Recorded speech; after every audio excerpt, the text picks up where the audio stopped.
नरेंद्र सारण। स्वागत है आपका हमारे YouTube channel English literature Guruji DR Saran में।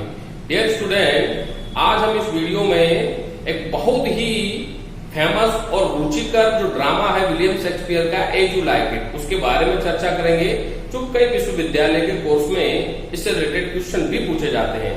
तो वीडियो शुरू करने से पहले आप इसे लाइक और सब्सक्राइब जरूर करें, ज्यादा से ज्यादा शेयर करें इसे, ताकि हमें उसका रिस्पॉन्स मिले, क्योंकि आपके शेयर करने से, आपके प्रचार से हमें वो एनर्जी मिलती है।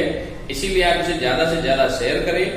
चलो अब हम हमारा वीडियो शुरू करते हैं। तो आइए, एज यू लाइक इट जो ड्रामा है, ये विलियम शेक्सपियर के द्वारा लिखा गया ये एक पेस्टोरल कॉमेडी ड्रामा है, जिसे 1599 में इसको लिखना इसने शुरू किया।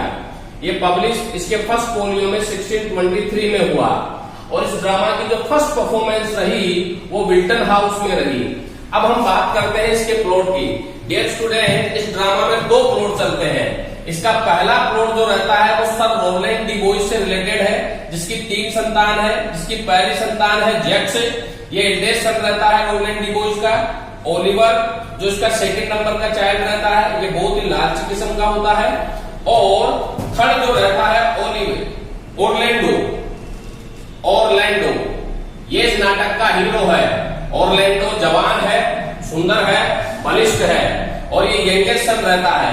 ऑरलैंडो की सुंदरता और उसकी बलिष्ठता को देख करके ओलिवर उसे ईर्ष्या करता है।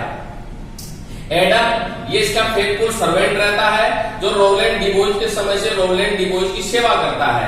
लेकिन वर्तमान समय में जब ड्रामा शुरू होता है तो रोलैंड डिबोइस जिंदा नहीं रहता है। अब एडम जो है वो ओलिवर की सेवा करता है।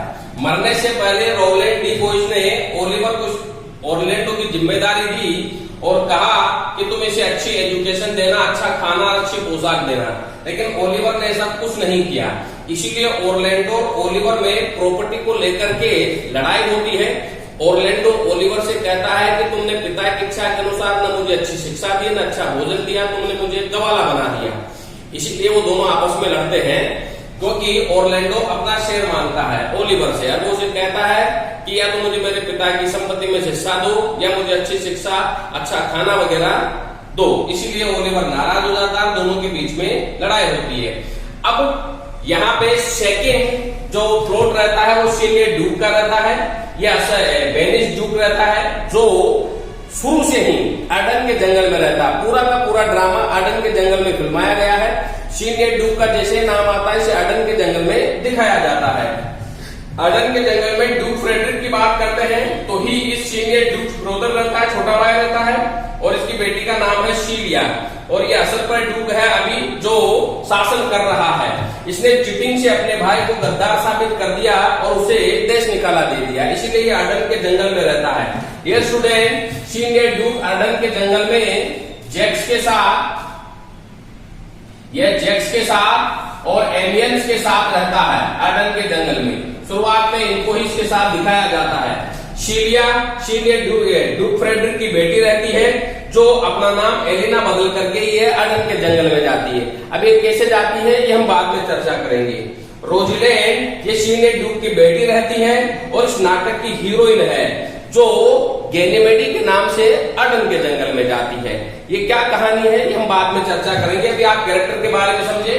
पूरा का पूरा नाटक जो है, इसमें 4 प्रेमी जोड़ियां बताई गई है, जिसमें ऑरलैंडो और रोजलैंड जो नाटक के हीरो हीरोइन है, ओलिवर और शीलिया की जोड़ी बनती है, टचस्टोन ऑड्री की जोड़ी बनती है, सिल्वियस और फेबे की जोड़ी बनती है।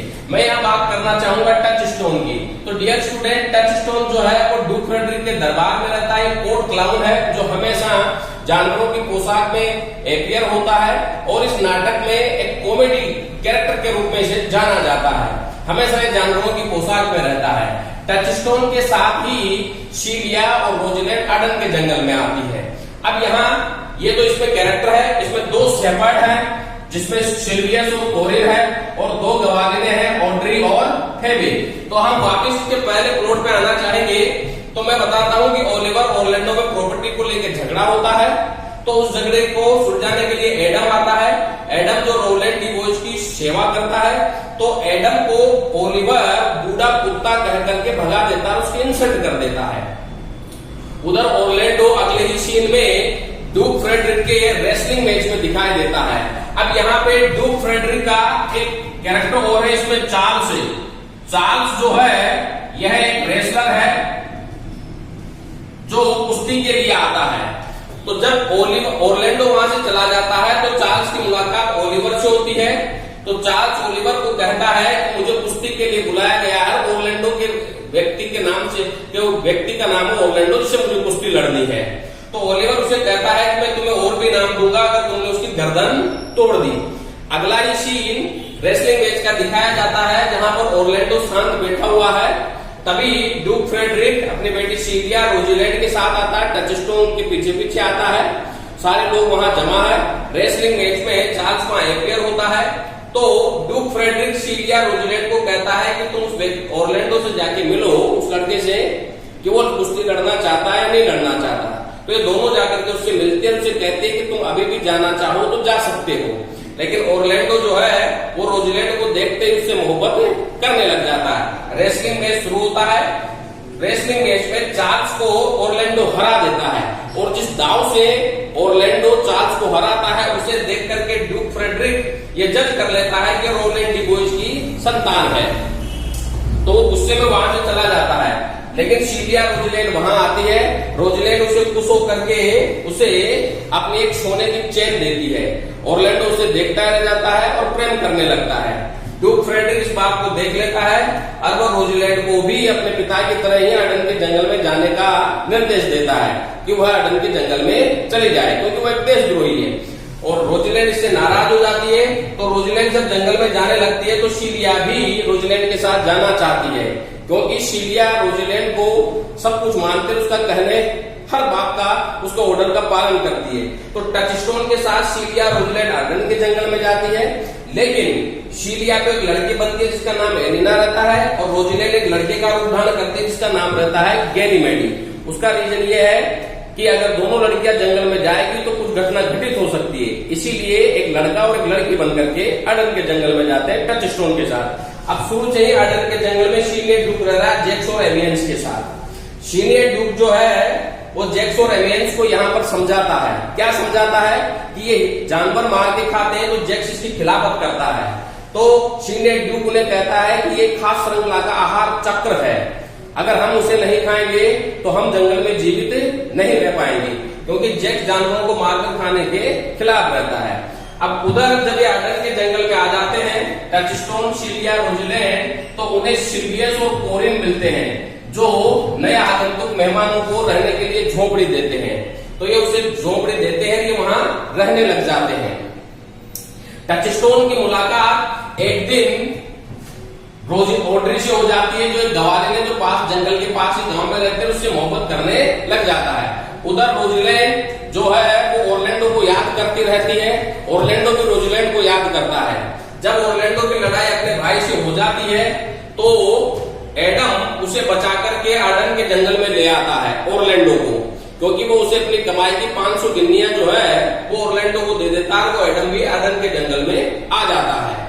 उधर ड्यूक फ्रेडरिक ओलिवर को धमकी दे देता है कि अगर तुमने तुम्हारे भाई को पकड़ के नहीं लाए तो मैं तुम्हारी सारी संपत्ति जब्त कर लूंगा।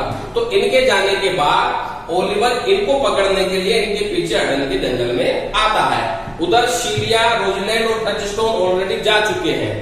अब ओरलैंडो की मुलाकात सीनियर ड्यूक से कैसे होती है, ये भी एक घटना है। ओरलैंडो एडम को बचाने के लिए भोजन पानी की तलाश में जाता है, तो वो सीनियर ड्यूक के पास में नंगी तलवार लेकर के चला जाता है और भोजन की मांग करता है, लेकिन वो बेहोश हो जाता है। सीनियर ड्यूक जैक्स और एमियंस की सहायता से उसकी मदद करते हैं और एडम को भोजन और पानी मुहैया करवाते हैं।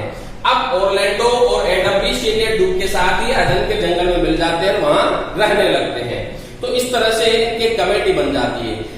ओरलैंडो जो है वो रोजिलैंड के ख्यालों में रहता है, वो घूमता रहता है, पेड़ों की पत्तियों पर, पेड़ों पर, इन पर अपनी कविताएं लिखता रहता है।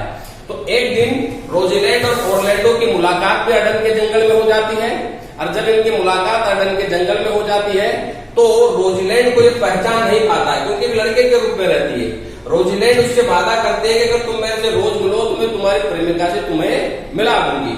तो इनकी मुलाकातें बढ़ती रहती है। एक दिन क्या हुआ कि ओरलैंडो रोजलैंड से मिलने नहीं आता है।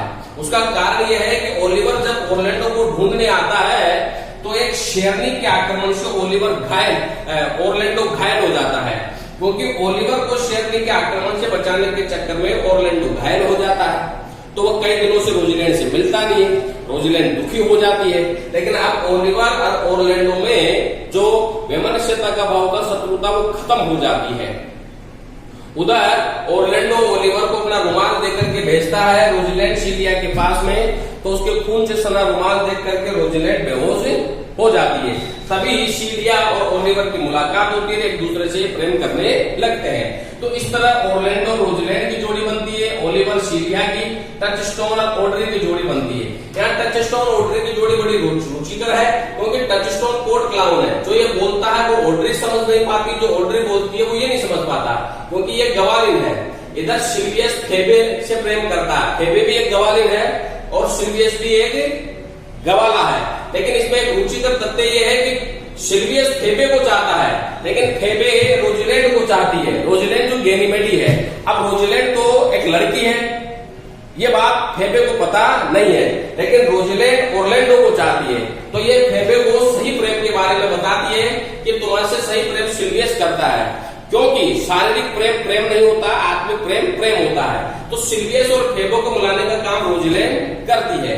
अंततः सीनियर ड्यूक से रोजलैंड की मुलाकात होती है, क्योंकि अंत में ड्यूक फ्रेडरिक भी अर्डन के जंगल में आ जाता है।